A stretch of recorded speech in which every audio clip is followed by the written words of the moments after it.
अस्सलाम वालेकुम वीवर्स, क्या हाल है आपका। दुआ और उम्मीद यही आप जहाँ कहीं भी होंगे खैर आफियत से होंगे। तो आज मैं आपके साथ जो रेसिपी शेयर करूँगी वो है मैंगो जैम की। तो ये मैं मिक्स बना रही हूँ, यानी ये मेरे पास आधा किलो कैरी हैं और ये 1 किलो आम है। तो सबसे पहले इनका छिलका उतार लेते हैं।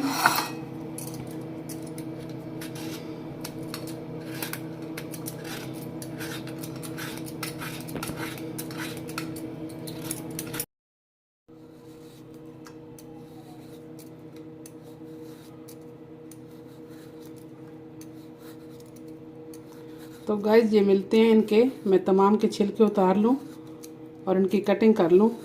मिलते हैं इनकी कटिंग के बाद। जी तो गाइस ये मैंने इनकी कटिंग कर ली है, कैरियों की भी और ये आम की भी। आपने जैसी मर्ज़ी कटिंग कर लें। और ये मेरे पास सिंधनी आम थे 1 किलो। अगर आप, और ये मेरे पास 1.5 कप चीनी है। अगर आप इसकी चौसा आम से ये रेसिपी बनाएं तो वो आम बहुत मीठा होता है, तो चीनी को आप अपने हिसाब से एडजस्ट कर सकते हैं। तो सबसे पहले ये अब मैं पानी बॉयल होने के लिए रखा है चूल्हे पे, तो ये कैरियाँ डालती हूँ। तो ये 2 कप पानी है जिसमें मैं ये थोड़ी सख्त होती हैं, इनको आम से 5-7 मिनट पहले डालना है।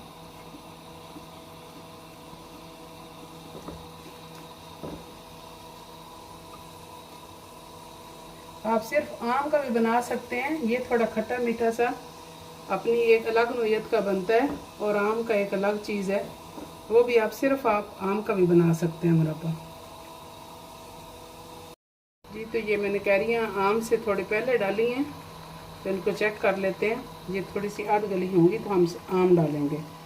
तो ये इतनी हो गई हैं, अब मैं इसमें आम शामिल करती हूँ।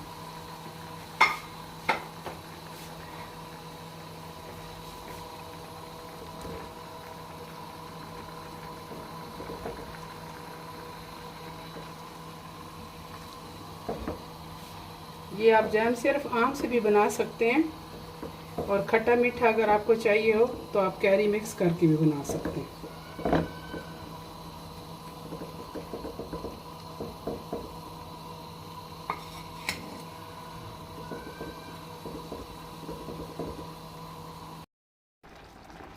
जी तो गाइस इसे तकरीबन 7 से 8 मिनट हुए हैं, तो जो इस हालत में है।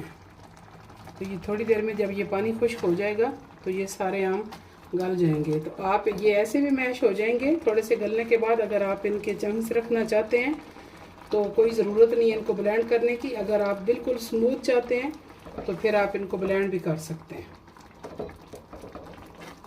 ये इनका पानी खुश्क होने के बाद मिलते हैं। जी तो ये इनका पानी खुश्क हो गया है और ये देखें ये ऐसे हो गए। ये आप इस तरह चम्मच चलाने से ये बिल्कुल मैश हो जाएंगे।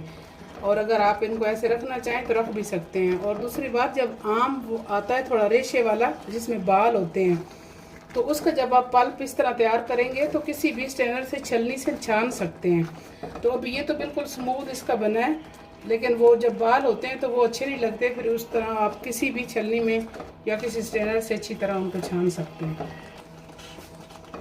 तो ये इनका पानी खुश्क हो गया, तो अब इसमें ये मैं 1.5 कप चीनी शामिल कर लूँगा।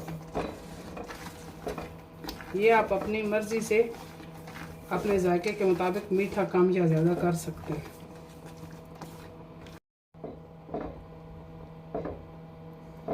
तो ये चीनी अपना पानी छोड़ेगी थोड़ा पकने के बाद।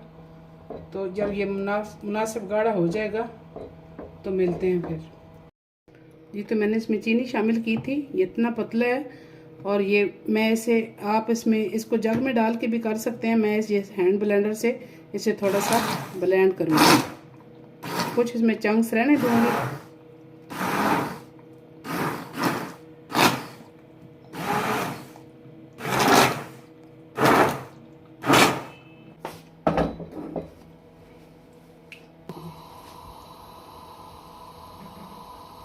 जी तो मैंने इसे ब्लेंड कर लिया है। तो आप भी इसमें थोड़े थोड़े से छोटे छोटे से इस तरह के चंक्स हैं, ये अच्छे लगते हैं। अगर आप इनको भी बिल्कुल स्मूथ करना चाहें तो आप बेशक इनको अच्छी तरह ब्लेंड कर लें। अब ये थोड़ी देर और पकेगा, ये बॉयल होते हुए अब तमाशे कर रहे हैं। मैं इस पर ढक्कन ढक देती हूँ। तो ये बिल्कुल अब पक के तैयार हो गया। इसमें हल्के हल्के से ऐसे चंक्स हैं। ये ठंडा होने के बाद और भी गाढ़ा हो जाएगा। तो अगर आपके पास ये ऐसे भी बहुत खुशबूदार अच्छा बना है, अगर आपके पास मैंगो एसेंस है तो फिर और भी ज़्यादा अच्छा है, आप वो भी डाल सकते हैं। थोड़ा सा अगर फूड कलर डालना चाहें तो वो भी डाल सकते हैं। मैं इसको ऐसे ही रख रही हूँ। तो ये देखें, ये बिल्कुल पक के तैयार है। तो ये ठंडा होने के बाद और भी गाढ़ा हो जाएगा। तो आपने ये अगर ऐसे ही तैयार करना है तो ठीक, अगर आपके पास मैंगो एसेंस है तो आप वो भी डाल सकते हैं। इसमें थोड़ा सा फूड कलर डाल के इसका कलर और भी अच्छा कर सकते हैं। तो इसमें मैंने तो इसे ऐसे ही रहने दिया है, कोई मैंने इसमें फूड कलर या एसेंस वगैरह इस्तेमाल नहीं किया। जी तो नाज़रीन, ये बिल्कुल तैयार है। आपने ये जैम अगर इतनी सी मकदार में बनाए, जितना बनाए, ये 3 से 4 माह फ्रिज में आसानी से रह सकता है। आपने इसे ज़रूर ट्राई करना है। ये सीज़न में आम है, बहुत मज़े का बनता है और सीज़नल चीज़ें ज़रूर इस्तेमाल करनी चाहिए। बच्चों को भी ये इंशाल्लाह बहुत पसंद आएगा। आपने अपना बहुत ख्याल रखना है, मुझे अपनी दुआओं में याद रखना है। मिलते हैं फिर किसी अच्छी सी और रेसिपी के साथ। तब तक के लिए इजाज़त हो कि अल्लाह हाफिज़।